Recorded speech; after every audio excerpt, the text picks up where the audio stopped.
move on, Keith, and we can talk about Leeds United. Now, there were some reports that the club are going to have to raise over £100 million to avoid FFP PSR breaches if they're not promoted. What are your thoughts around that? And I think, like we've discussed in previous weeks, some of the disappointment that potentially newly promoted clubs feel that they have to abide to these rules. Well, absolutely. This is a pretty important point, this one, because when I look at the numbers from the top level, it could be the most ridiculous situation that when Leeds get promoted, they could breach PSR because of the win bonuses and promotion bonuses they have to pay to the players. That could be the amount that actually tips them over the edge. So, I mean, that's, to me, just makes no sense at all. Now, for most of our viewers, it's important to understand that the promotion bonuses, what I would do is I would sit down with the captain normally of the team at the start of the season when the contracts are being discussed at that time, and he and I would work out what the team bonuses would be, and those would be on points, bonuses, etc. That schedule, and also including, of course, European performances, etc., and promotion bonuses if you're in the Championship. Those sort of details are then lodged with the Premier League. Now, it's quite normal, obviously, that you're going to incentivize your team in the Championship to get a promotion bonus. But I believe it may be as much as 20 million could be owed to the Leeds squad.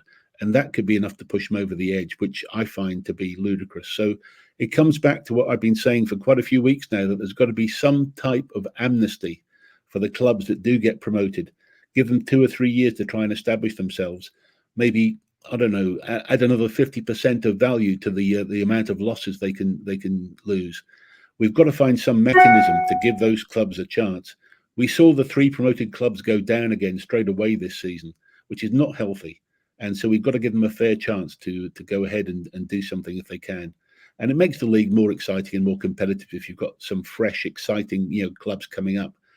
And so that's where I worry about those sort of things. And for Leeds, I know they have debt outstanding on other players that they bought, etc. There's a larger number there, but I think that's still manageable.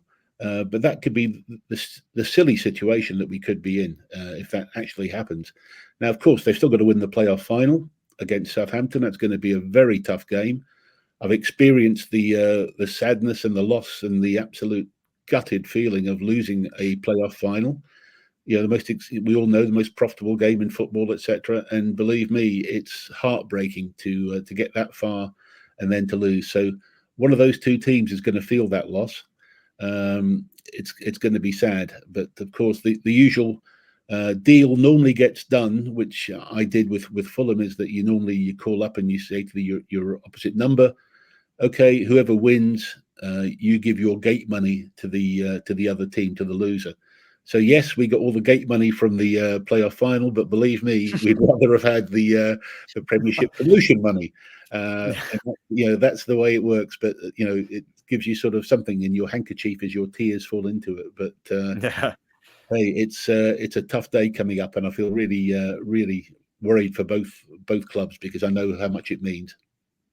Keith, talking of that then, if we rewind talking of the bonuses, how much more pressure does that put on the playoff final for Leeds then? Obviously, they will not be going into the game wanting to lose, but will that be a concern in the owners' minds then, thinking that if they are to go up, they actually have to go and pay these bonuses, which could tip them over the edge? That must be a worry.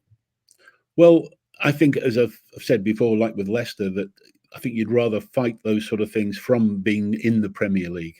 And I don't know what they may have in their back pocket in terms of property deals. Who knows? They may have something they can sell as well to another intercompany.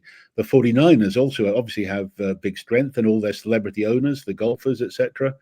Look, they've got some clever brains there as well. So maybe they're already thinking ahead and they've got some plans around it.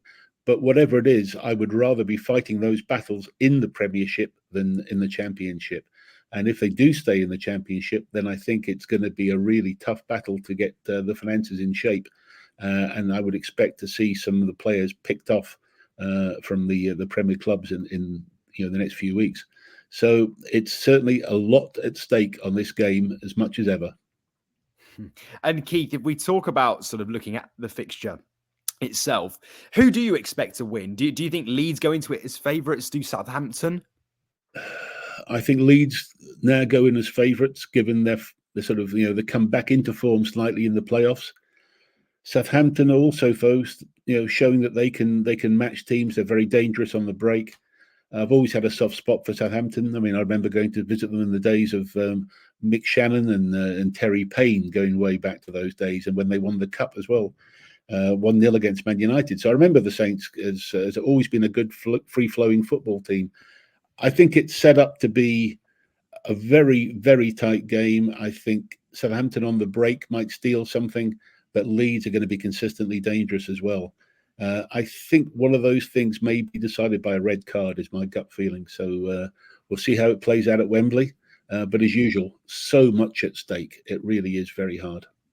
You like a red card prediction, Keith. If they don't go up, the question is, do you think there will be, if they do go up, do you think they will be expecting the expansion of Elland Road pretty imminently? Is that likely to be on the cards, do you think, over the next few weeks and months? Yeah, I think, first of all, I like a red card prediction because it's probably my career when I was a slow centre-half. I managed to kick a few people as they went past and ankle tapped a lot. But yes, certainly, Elland Road, I do think that would swing into action straight away. I think they're prepared to invest now to really have a go. See, another reason, again, why we'd come back to giving them an amnesty for a few years if they were promoted, allow the improvement of facilities, allow them to invest in the squad. Leeds is a club that could well maintain a position in the Premiership, as we all know. So, it would be wrong to sort of, tie them up in red tape right now around the numbers.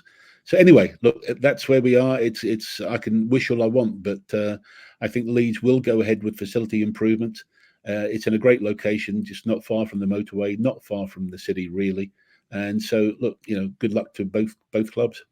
You've just watched a segment from Football Insider's brand new podcast, The Inside Track, with me, Lewis Pearce, alongside the guests on the show. Thanks very much for tuning in. Please do give the video a like, comment your thoughts on the topic, and feel free to share on your social media pages. If you want to listen to the full podcast episode, click the link in the description below.